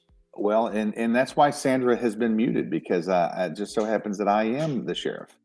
And we're going to get into this because these are the facts. I mean, I have the star, I have the gun, and I got the boots. And Simon, where's the sheriff going to eat if he doesn't have a taco truck to stop off at? And the insurance policy. I'm going to need the insurance policy, by the way. Yeah, we're going to need to do something about that. Anyway, so on more Washington, D.C. news, because that's my favorite. Everyone, I need a show of hands. Are you ready? We're gonna have a show of hands here. It's a little show and tell. Show of hands. Who is shocked that Kevin McCarthy is not living up to his word? Anyone? Sometimes I put my hands under my arms when I get nervous because I sweat, and then I have to sniff them like this and say, Kevin McCarthy's still the speaker. Well, you sound like Marjorie Taylor Greene now. No, she says sometimes I put my hands on my knees. Never mind. I'm glad you said knees. I also don't know what to do with my hands, Simon. Okay, in fairness, let me rephrase that. He is keeping his word. He allowed it to get presented on the floor. But he's not supporting the tax, the Fair Tax Act. He's not going to support it. He said that he would. No, he's not. I guess technically, maybe he would. I guess formally, we don't know if he said that he would support it. Maybe he just said that he would let it come to the floor. So now it's come, and now he's like, nah, just kidding. Mm-hmm. Not Texas, but in Illinois, 80 out of 102 sheriffs said they would not support or enforce the Second Amendment gun ban. And you know what's actually comical is we have Richard Mack is the one back in the 1990s who took it all the way to the Supreme Court against the Clinton administration to not support the federal government whenever they're taking your guns. And that physically, here's the best part: the sheriff can actually remove a federal agent, whether in the course of their duties or not, from his jurisdiction, from his county. The federal government is invited in by the sheriff, and they actually have to request permission to operate, which you'll find hardly ever happens. Take the case of Waco, Texas.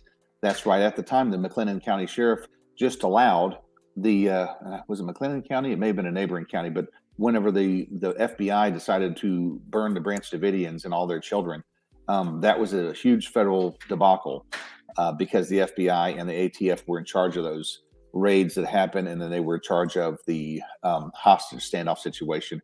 Whereas if they really wanted something without a big red flag situation, they could have caught David Koresh on the street shopping with his guns at tow and all of his 9 and 10-year-old child brides. But they decided to cook everybody instead.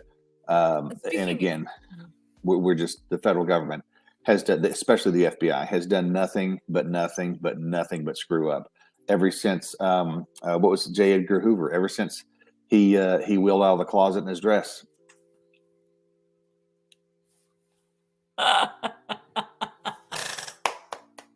So, Simon, this is a true story. What was it? Well, 2 or 3 weeks ago, you were being all bully about something, and I just looked at you and I was like, I can kill you with my pinky. Well, we don't call mine. I feel you, Simon.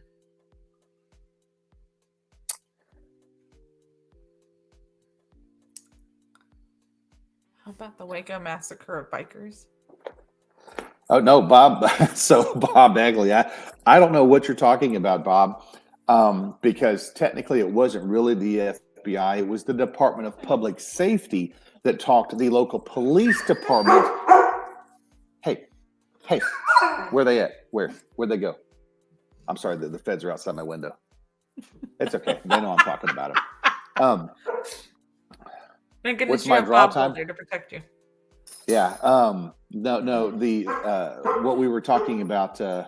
What's your draw time, Sheriff? I'm around a second. It's actually pretty bad. I can do just under a second. So it's What we is have some fun happening stuff. on this show? And I've actually gone from revolvers to in some cases I've got the I can rock the Glock like no other. But anyway, I feel like Bob Dole's trying to call you out. Well, Bob Dole is, but Bob Bagley, on the other hand, getting at what was going on, the Department of Public Safety actually set up two rival gangs to meet at the Twin Peaks in Waco. And what happened? The fact that the police were already set up with snipers on the rooftop, and then they had their CIs and some police officers inside in the middle of the gun battle. And we're finding that as the court case moves on, holy crap, there's folks that are, there's a lot of evidence that hasn't been brought out in public. That's why they're dragging this investigation on, so they can, there's some things that have happened in court and other things that haven't. But, this is exactly what people don't realize. Not only is it the federal government, but where did we get the Department of Public Safety lead? Where did Colonel McCraw come from? He was the former SAC, the special agent in charge. And when Rick Perry tapped him, and said, hey, come over to me. And what did he do? He became a political appointee for the Department of Public Safety. And that's why we have things like, the Uvalde massacre. The fact that police officers have on a lower level, the lowest level, the school district cop that could not engage with the shooter and had to wait for permission. This is why we have a distrust with the police. And there's a good group, Sandra, you saw that. I was there at lunch yesterday with one of my good sheriff buddies. And this was one of the first guys who called me up and said, I cannot believe those cowards did not go in. And the rumor is it was between two SWAT teams. Did you want the DPS to do it, or did you want the Border Patrol to do it? We needed to have a hero, and we could not have a common cop. The common cop could not have been the hero. They wanted the police state of force to come in. Oh, and it only took one good guy with a gun. We had 370 plus good guys with guns, and they couldn't get the job done. Well, hey, we're going to take a super fast commercial break, and we'll be right back.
thank you so much for our amazing sponsors. Thank you for watching our show. Hold on a second. I'm trying to. Sorry, I was on the wrong clicker there. Thank you. Thank you to our amazing sponsors, of course, the Montgomery County Tea Party.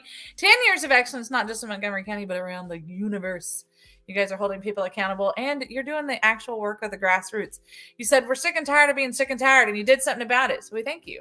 Also, you are an amazing sponsor. Don't forget the first and the third Mondays of the month, go to the Citizens Grill in Conroe so that you can be a part of all of the action. If you can't be here in person, then you're in luck. Gosh darn it. You can find it right here on Texas Fully Loaded social media. So make sure you're following us on Twitter, on Facebook, and on the YouTubing. We're doing all the cool kid things now. So don't fret.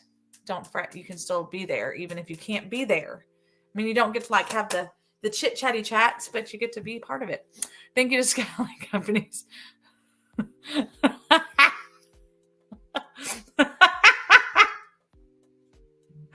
Thank you to Skyland Companies. You guys are amazing, just in the team. Whether it's diesel mechanic work or it's logistics or anything in between, you guys are awesome patriots. And you know what? Rain, you're better than the post service. If it's rain, snow, sleet, or hail, you will prevail. We salute you, sir. Thank you for what you do. If you're interested in becoming a commercial sponsor for Texas Fully Loaded, please contact one of us. You can go to our website and contact us there. You can go to you can email us. You can put something in here. Do what you need to do. Also, if you don't want to be a commercial sponsor, if you just want to help support the cause, because Walter's a millennial and he needs the support, just go to TexasFullyLoaded.com and click on the hashtag We the People Work. Oh, you're a millennial. Mm-hmm. No. Yeah, I think you are. I mean, technically, depending on what BS you want to believe. Hang on. There is no depends, because I was commando before commando was cool. That's right. A sheriff in a kilt, gosh. Simon. Take that one on. Sheriff in a kilt. I will say, Simon, it was interesting that Walter disappeared off of the screen and didn't come back for a while. I had to reload. After you text that. Because I was Texas Fully Loaded, not reloaded. Boom. Suck it. Yeah. Exactly. Exactly, Bob. Because Bob, whose side are you on here? Real talk. Okay. Walter. Real talk. All right, Walter. Give us a little bit of a rundown, if you will, about tonight. I love putting you on the spot. So tonight it's BYOB. Here's the best part. We were actually bring your own biscuit. Yeah, exactly. No, you can bring your own biscuit. So we were physically going to have things at Southern Star Brewery or the B52 Brewery, whatever. So you would have to pay to patronize. Plus, Dave was going to have to pay for other stuff. So money was going to be made. Now, the taxpayers of Montgomery County are going to reap the benefits of the free speech rally. The taxpayers, Defiance Press, Kyle Rittenhouse. And so we have people like Justin Sheffield, Cassandra, I'm forgetting her last name, but she was a former military officer. She worked with Project Veritas, and she is now with Defiance Press. I'm sure Sandra is going to be able to go through the flyer and pick her name out of there really quick. But then we have our own Daniel Miller of the Texas Nationalist Movement, former candidate for lieutenant governor of Texas. He is going to be there discussing, obviously, the Texas movement. And then keep in mind, we have Dave Roberts. He is our favorite. He's my favorite tea sipper. As y'all know, I grew up in the College Station area with my dad's business and teaching at TEEX, Texas A&M Extension service there at the fire school and the hazmat and all the other fun stuff. So we have that. Dave has just been. You know what about this? Dave has been a pretty cool Texan, and it's been fun to watch him grow his business, because everything he has done has been his own. And then the flip side is the flip side is we have Kyle Rittenhouse. Kyle Rittenhouse is obviously, and what people don't realize, this is a kid that went out because he wanted to be an EMT, and he said, "Hey, you know what? It's a dangerous place out there. I'm going to take my weapon." And he was assaulted. A pedophile with a gun, so a pedophile that was not allowed to have a gun, that was free on bond or whose conviction was already served or he was paroled early, a guy that likes to bump little children in the night or just do mean things to them, physically had a gun and was out there protesting and burning down Kenosha, Wisconsin. And Kyle Rittenhouse was helping both sides of the argument because the police and the medics were not in there. As a matter of fact, the police had to come in. As a matter of fact, after Kyle Rittenhouse shot the guy, he went to the police and they said, "Hey, just go down to the station later. We can't take care of this now." And that's exactly what he did. But he was assaulted. And the video, and I can't go any further than that. There's going to be some actual crucial things that are coming out for Kyle Rittenhouse tonight. So I'm not going to give that one up. I remember Dave was telling me some pretty crucial things. But the video, there's going to be some video released tonight, and there's going to be the story behind some of the videos that are going to be released tonight. And I can't wait. Let's listen to Kyle Rittenhouse right now. We now have Kyle Rittenhouse. Don't forget to mark your calendars for January 26th. It's coming up this week. We're going to be doing an event in Conroe talking about censorship. It's going to be great. I'm super excited. I hope to see you all out there. Guys, don't. So we see Kyle Rittenhouse. He's 20 years old. He defended himself. He killed a bad guy. He killed a couple of bad guys. And well, let me see here. He was exonerated by a jury, and I'm not going to say a jury of his peers because his peers should have been a bunch of 17-year-olds, but he was exonerated in the court of law. He is being supported everywhere you could think of, and people are looking at Kyle Rittenhouse as a mean monster, but then they won't look at George Floyd, who was killed after he had a chemical imbalance because he had too much fentanyl in his system. He had too much drugs in his system, and then on top of that, he had actually held a knife to the throat of a pregnant woman while he was robbing her. So he was making sure that people were allowed on both sides to not be censored, and he understood the fact that he needed to help. And he was a 17-year-old at the time, a 17-and-a-half-year-old at the time. Run through the courthouse system. Unfortunately, he had an attorney take advantage of him, or some attorneys take advantage of him. They kept him in jail for 80-something more days. And we have, we have these kind of people that, we have these kind of people that, this is what we get. The DA is the one who brought up the case against him, and the people of the state of Wisconsin spoke. And then now the left doesn't like what they had to say. So, and you're seeing that's the same left woke mob of Antifa. That what do? They go all the way across to places like Atlanta, and they take over little bitty forests, and they call themselves defenders of the forest, and they get shot by police whenever they shoot at police. This is a perpetual cycle. Every presidential year, you're going to see this is what's going to kick off. The left is going to try to destabilize, and it's not that they're destabilizing the left or the right; they're destabilizing the country. Period.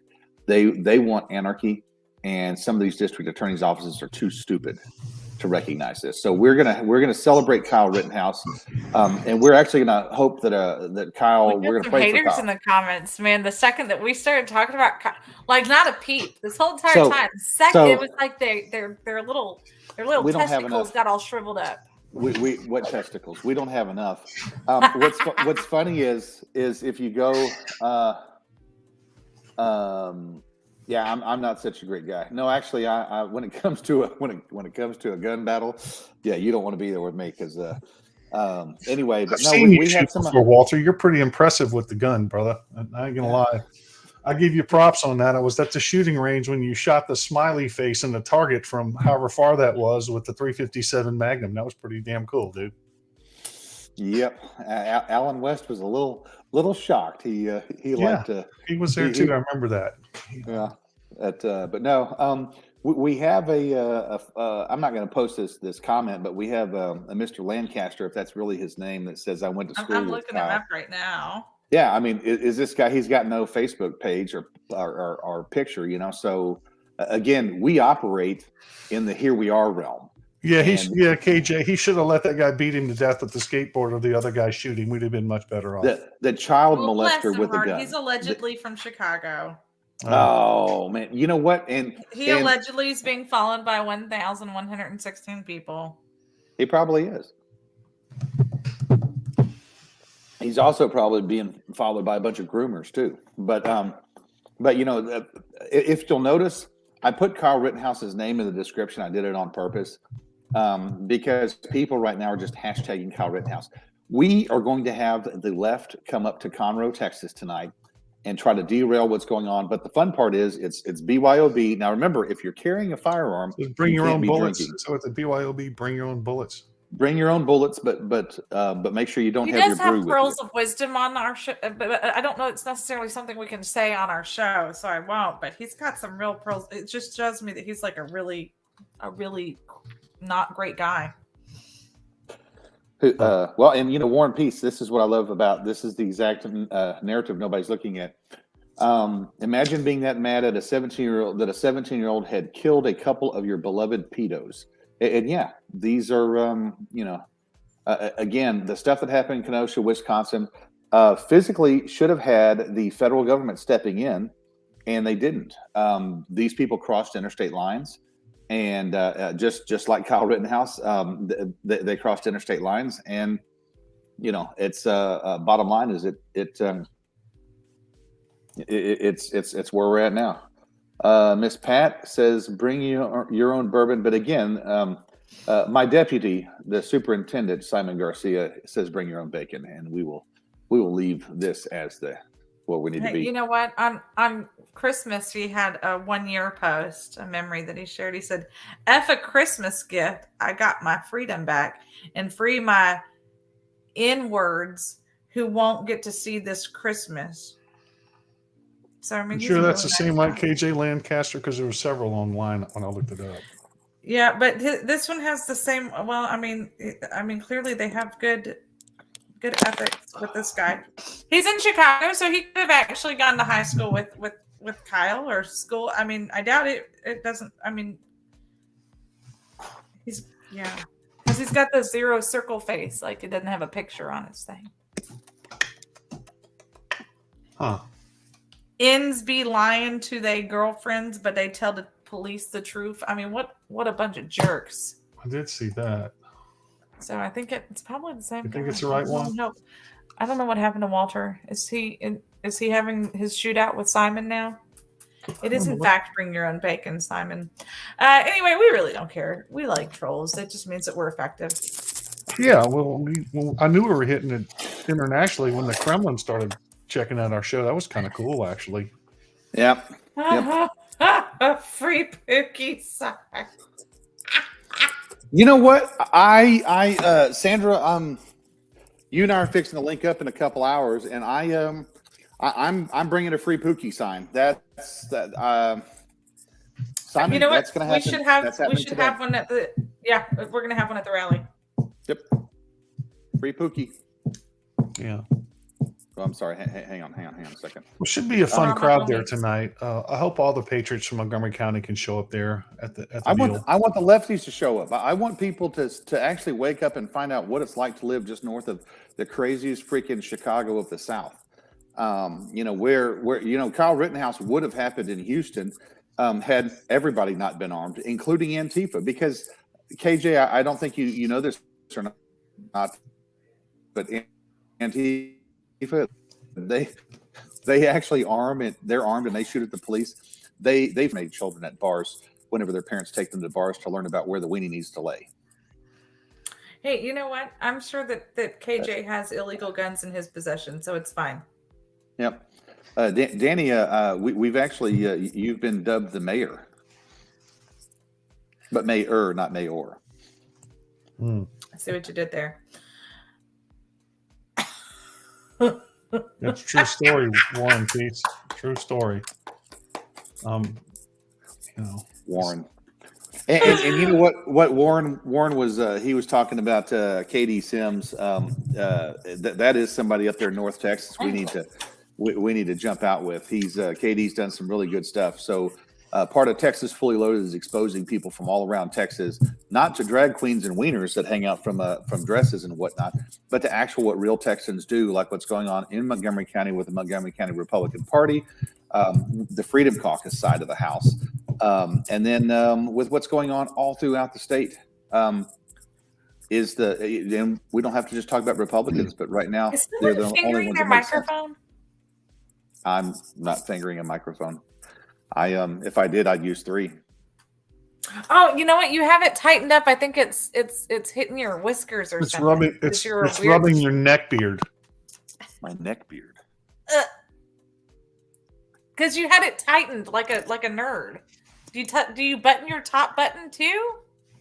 So what time are y'all going to be arriving at the rally? I understand they're already there setting up, from what I understand. We're heading over there because and remember this. So if you're coming to this thing, to include if you're Antifa, you have to get a ticket, and it has to be a live ticket, and it's going to be in an Eventbrite and general admission. You know what? If you want to meet Kyle, I say meet Kyle. There's going to be security, there's going to be police, and there's going to be a butt ton of armed patriots.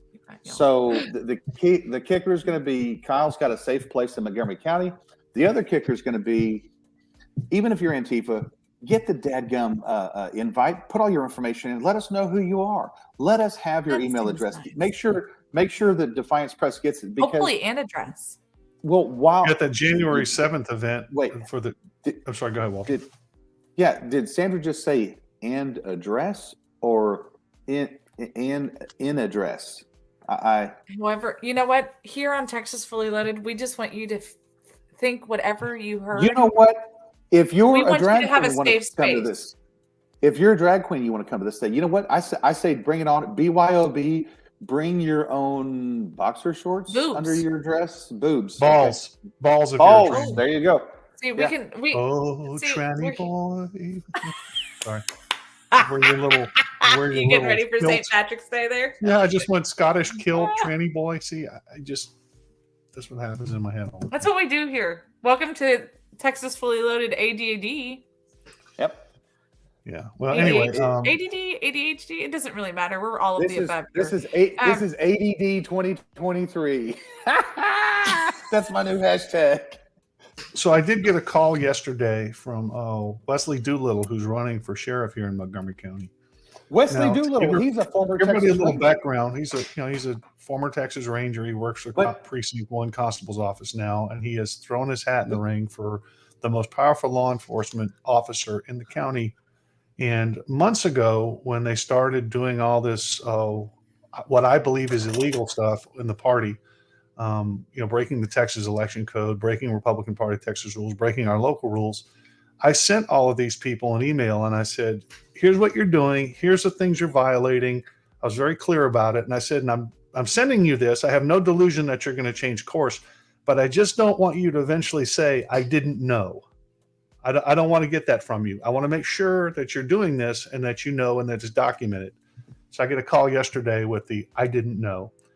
Well, it's alarming to me, to be honest with you, because if you're running for the most important law enforcement position in the county, I don't think the first excuse is I didn't read the law, so therefore I'm not accountable to it is a good one. Or I read it and I was incapable of understanding it is an any better argument.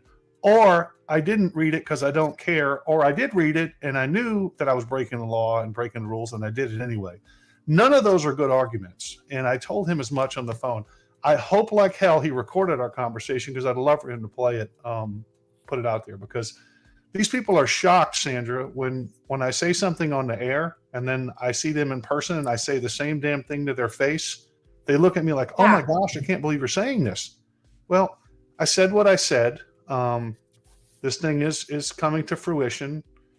We told you it would, and you're not going to be able to say I didn't know. And none of you will be able to say that. Now, whether I like you personally or not is a totally different issue. Haven't had a problem with Wesley Doolittle. Always had nice conversations with him. But when you stand there and look me flat-footed and look me in the eye and say, "Hey, I'm an independent. I will vote what I believe is right," and then you do the wrong thing every time, and the majority of the party is meeting over here, and you and this little faction are meeting over here, twisting all the rules around. Because in your mind, you think, well, gosh, the state party's not going to do anything about it because they've already said so. And we're hoping the courts won't get involved in it because it's a political party issue. So we can just do whatever we want, no matter how unethical it is, and screw the party up because we think we can get away with it. Well, we're going to see if you get away with it. We're going to see that. But it's still unethical, and you're still doing it. You still know what you're doing. So don't come to me and say, I didn't know or I didn't understand, because that's just really disingenuous. It's called dissembling in political circles. You guys know of it as lying. I just have no tolerance for it, honestly. Well, and keep in mind, I believe he worked in law enforcement for 22 years and retired. He may have worked at a different agency prior to that. 22 but years, in his 22 years, if that's total time, so he's still accruing while he's working under Philip Cash, but as one of his captains. But the big kicker is this: you've got to be able to discern from these things, and if you're going to take a position within a party, and mind you, obviously he's going to be running under the Republican Party ticket, but whenever you violate, I wonder who his campaign manager is going to be. Gosh, I wonder. Could it be the chairman's wife? Well, we'll see, and if not, maybe Mark Davenport, they're going to dust his little hiney off and bring him out of retirement. I mean, you never know. But the bottom line is at some point the Republican voters of Montgomery County, the ones that are not into things, the Republican candidates and incumbents, the elected officials who do the whole let's just get along thing, at some point someone's going to read the fine print, and the fine print's going to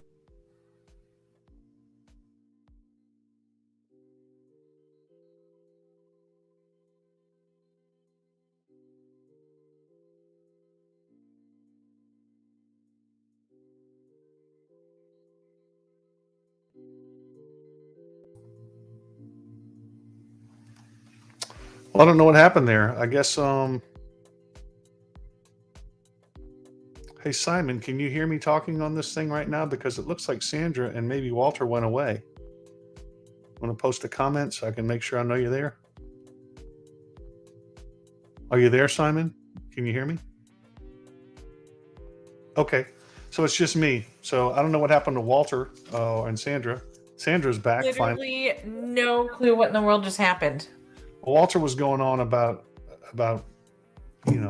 Wesley Doolittle, etc. But let me say something that Wesley said something on the phone yesterday that summed up the problem with Montgomery County politics and really, honestly, politics all across the state and all across this nation. When I was talking to Wesley, he said, well, the chairman of the party says this, so I'm going along with him. And I said, okay. What happened to values and principles, rule of law, etc.? What happened to ethics? What happened to morality? What happened to all that? And I asked him, and I said, look, if your boss, Philip Cash, the constable, called you and said, hey, man, let's go do a drug deal, an illegal drug deal, and make a lot of money, would you go along with it? And he said, well, no. I'm like, but that's what you're doing. That's exactly what you're doing. You're saying, because this guy is saying it, he's my boss, I'll go along with it.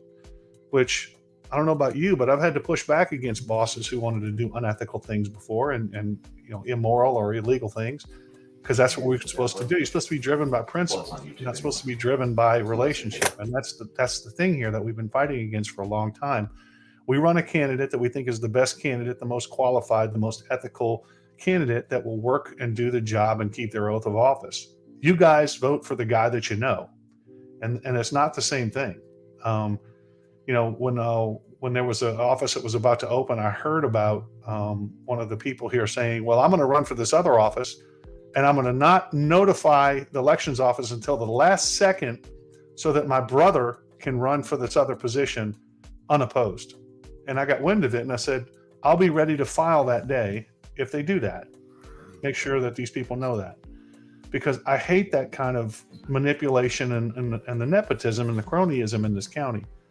And so when our potential sheriff says, well, I just went along with it because he's the boss. Well, I mean, that's the worst thing ever. You're telling me that you're going to let your relationships dictate your decisions as sheriff. Whatever differences I may have had with Rand Henderson, and I like Rand Henderson a lot, full disclosure. I consider him a friend, but I certainly don't agree with him on everything that he's done. The Woodlands Township issue is a great example of that. We were on opposite sides of that. But I respect Rand Henderson. I've sat down with the guy enough to know his character. I know he runs a good department. I was on the Citizens Budget Committee. I've been through his budgets line by line.